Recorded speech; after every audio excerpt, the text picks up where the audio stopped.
Allahumma sholli ala sayyidina wa maulana Muhammad. Sejarah dakwah Nabi Muhammad selama 23 tahun di Mekah dan di Madinah. Nabi Muhammad SAW diangkat menjadi Rasul Allah saat ia berusia 40 tahun. Ini bertepatan dengan turunnya wahyu pertama kepada Rasulullah SAW melalui malaikat Jibril di Gua Hira. Perjalanan dakwah Nabi Muhammad SAW tentu jauh dari kata mulus. Banyak rintangan dan cobaan yang dilalui Rasulullah selama berdakwah. Bahkan penolakan berupa hinaan dan celaan dari kafir Quraisy kerap beliau dapatkan. Namun semua itu dilalui Rasulullah dengan sabar dan tawakal. Rasulullah berdakwah selama 23 tahun sampai akhir hayatnya. Dari 23 tahun masa kerasulannya, 13 tahun dihabiskan Rasulullah dengan berdakwah di kota kelahirannya, yaitu kota Mekah. Sedangkan 10 tahun sisanya dihabiskan dengan berdakwah di kota Madinah. Rasulullah berdakwah sampai akhir hayatnya, hingga akhir Rasulullah SAW wafat pada hari Senin 12 Rabiul Awal tahun 11 Hijriah di usianya yang 63 tahun. Semua perjuangan Rasulullah telah membawa Islam dari zaman jahiliyah menuju peradaban Islam yang cerah.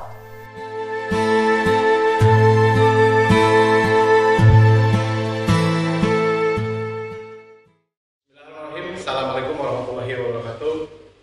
Ketemu lagi dengan Bapak. Alhamdulillah kita dipertemukan oleh Allah Subhanahu wa taala di bulan suci Ramadan. Mudah-mudahan kita sekalian mendapat keberkahan dari Allah Subhanahu wa taala.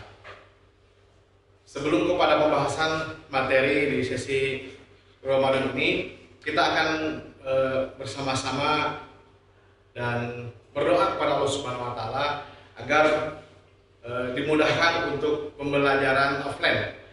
Hari ini kita akan belajar online sehingga dimanapun Anda berada, di rumah, di sekolah ataupun di kebun, kita akan tetap terus belajar menggunakan alat komunikasi yang ada. Puji syukur mari kita panjatkan kepada Allah Subhanahu wa taala bahwa pada kesempatan yang cukup cerah dan kesempatan yang penuh berkah, kita masih bisa melaksanakan amal ibadah yang luar biasa, yaitu puasa wajib di bulan suci Ramadan. Salawat dan salam semoga terlimpah kepada junjungan kita, junjungan alam sekalian, Habibana wa Nabiyana Muhammad sallallahu alaihi wasallam. Adik-adikku yang Bapak cintai dan semoga Allah beri keberkahan. Bapak diamanahkan hari ini untuk mengisi materi tentang dakwah sirriyah dan jahriyah. Apa itu dakwah sirriyah dan apa itu jahriyah? Nabi Muhammad ketika mendapat perintah wahyu dari Allah Subhanahu wa taala di usia 25 tahun, perintah dakwah tersebut terbagi dua, yaitu sirriyah secara sembunyi-sembunyi dan jahriyah secara terang-terangan. Dalam kurun waktu 23 tahun ini, dakwah sirriyah 3 tahun dan dakwah jahriyah selama 20 tahun. Oke. Sirriyah ini Allah perintahkan untuk sembunyi-sembunyi, di mana ke person-person orang-orang yang ada di sekitar rekan-rekan dan juga sahabat-sahabat Rasulullah SAW. Ada Abdurrahman bin Auf, ada Khalifah Rasyidin, Sayyidina Ali, Abu Bakar, Utsman, dan juga istri Nabi yang lebih awal masuk Islam. Pada waktu dakwah sirriyah, di mana strategi dakwah ini Rasulullah langsung mengena kepada person orang-orangan, per rumah, masuk ke rumah-rumah, mengajak, memberikan kalimat tauhid dan juga memberikan hal-hal yang senantiasa bahwa mari kita apa yang diberikan wahyu Allah disampaikan kepada saudara-saudara dan keluarga. Kemudian untuk dakwah jahriyah, dakwah secara terang-terangan, Rasulullah ada mengirimkan surat kepada kerajaan Roma dan kepada kerajaan Persia. Dan juga pada waktu itu ketika dakwah mulai perintah dakwah secara Jahriyah, Rasulullah mengumpulkan orang-orang kafir Quraisy, Bani Hashim, dan juga kaum-kaum kafir Quraisy yang ada di Mekah dikumpulkan di Bukit Safa, di mana dia mengatakan, "Syahadu an la ilaha illallah wa asyhadu anna Muhammadar Rasulullah." Aku bersaksi bahwa tiada Tuhan selain Allah dan aku bersaksi bahwa aku adalah utusan Allah. Di mana hal ini sangat bertolak belakang dengan jahiliyah pada waktu itu, agama yang dianut pada waktu itu orang-orang Mekah dan orang-orang sekitar Mekah. Agama nenek moyang, di mana pada waktu itu Ka'bah masih berada berhala-berhala, ada tiang-tiang untuk penyembahan dan lain sebagainya. Ketika Rasulullah berani untuk menyampaikan dakwah secara jahriyah, secara terbuka, pada waktu itu Rasulullah sudah mulai mendapatkan tekanan-tekanan, apalagi tekanan terhadap pamannya, Abu Thalib, yang mana pamannya ini merupakan salah satu yang pendukung dakwah, bahasanya ring pertama dalam menjaga Rasulullah agar terus mendakwahkan ajaran tauhid, ajaran Allah Subhanahu wa taala.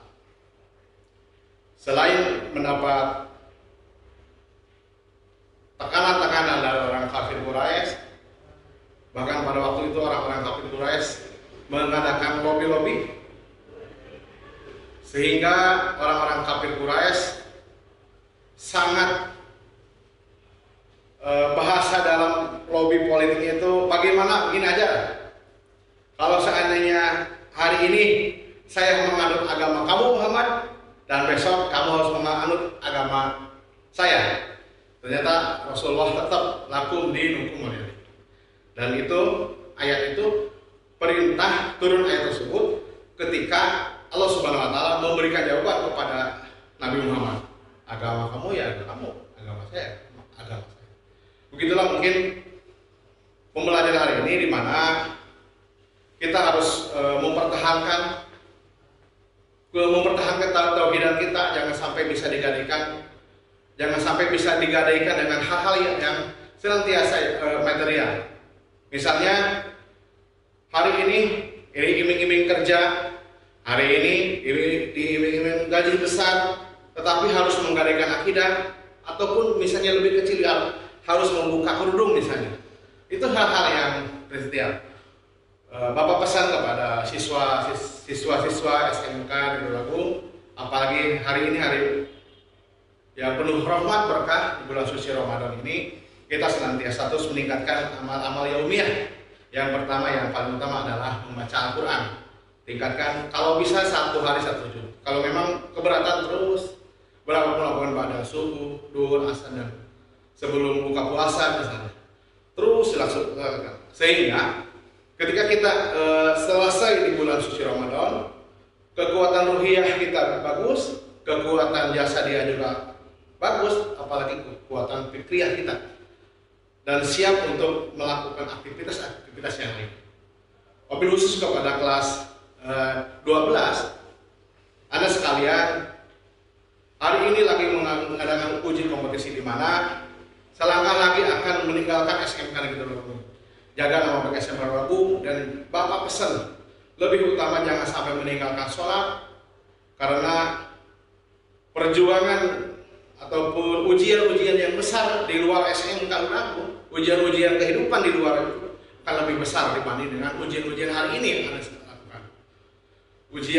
Ujian kehidupan, ujian agama lebih, karena banyak owner-owner ataupun banyak pengusaha-pengusaha yang memang notabene-nya non-muslim, sehingga aturan-aturannya dia yang buat, aturannya bagaimana sehingga orang-orang yang Islam bisa dipengaruhi, ataupun sehingga anak-anak siswa-siswa yang baru melamar pekerjaan terpengaruhi oleh iming-imingan gaji besar dan menggadaikan akidah. Alhamdulillah.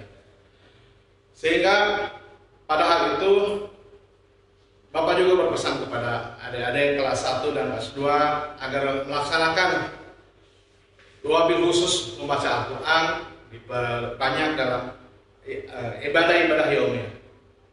Itu dari Bapak pesan kali lagi agar terus tetap belajar memahami Al-Quran sehingga dakwah pada hari ini dilanjutkan oleh Anda sekalian.